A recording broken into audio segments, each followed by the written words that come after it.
మాజీ మంత్రి BRS party working president KTR జన్మదిన వేడుకలను రామగుండంలో ఘనంగా నిర్వహించారు. రామగుండం మాజీ శాసనసభ్యులు, నియోజకవర్గ ఇన్ఛార్జ్ కోరకట్ట చంద్ర ఆదేశాల మేరకు స్థానిక తబితా నిస్సహాయ పిల్లల ఆశ్రమంలో ఆశ్రమ పిల్లల సమక్షంలో ఈ వేడుకలు జరిగాయి. రామగుండం పట్టణ బీఆర్ఎస్ పార్టీ అధ్యక్షులు బొడ్డుపల్లి శ్రీనివాస్ ఆధ్వర్యంలో జరిగిన ఈ కార్యక్రమంలో నాయకులు పిల్లల మధ్య కేక్ కట్ చేసి వారికి స్వీట్లు, పండ్లను పంపిణీ చేశారు. ఈ సందర్భంగా వారు మాట్లాడుతూ కేటీఆర్ మరెన్నో ఏళ్లు ఆయురారోగ్యాలతో వర్ధిల్లాలని, ప్రజలకు సేవ చేసే భాగ్యం ఆయనకు కలగాలని ఆకాంక్షించారు.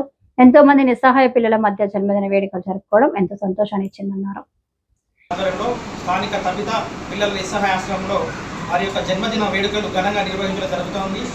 తప్పకుండా రాబోయే రోజుల్లో మళ్ళొక్కసారి బీఆర్ఎస్ పార్టీ గవర్నమెంట్ రావాలని చెప్పి ప్రజలందరూ కూడా ఆశిస్తున్నారు. అందులో భాగంగా రాబోయే ముఖ్యమంత్రి కేటీ రామన్న గారు కూడా ఉండాలని చెప్పేసి ప్రజలకు ఒక తీవ్రమైన కోరిక ఉంది. తప్పకుండా కేటీ రామన్న గారు ఈ యొక్క జన్మదిన పురస్కరించుకుని ప్రజల ఆశీస్సులు ఎల్లవేళలు ఉండాలని చెప్పేసి, రాబోయే రోజుల్లో ఒక ఉన్నతమైన స్థానంలో కేటీ రామన్న గారు ఉండాలని చెప్పేసి వారికి భగవంతుడు ఆరోగ్యాలు అష్టైశ్వర్యాలు ఉండాలని కోరుతూ, తప్పకుండా ఈ యొక్క కార్యక్రమంలో పాల్గొన్న మా యొక్క బీఆర్ఎస్ పార్టీ నాయకుల కార్యకర్తలందరికీ కూడా ధన్యవాదాలు తెలియజేస్తూ మరొకసారి రామగుండం బీఆర్ఎస్ పార్టీ పక్షాన కేటీ రామన్న గారికి జన్మదిన శుభాకాంక్షలు. Happy birthday.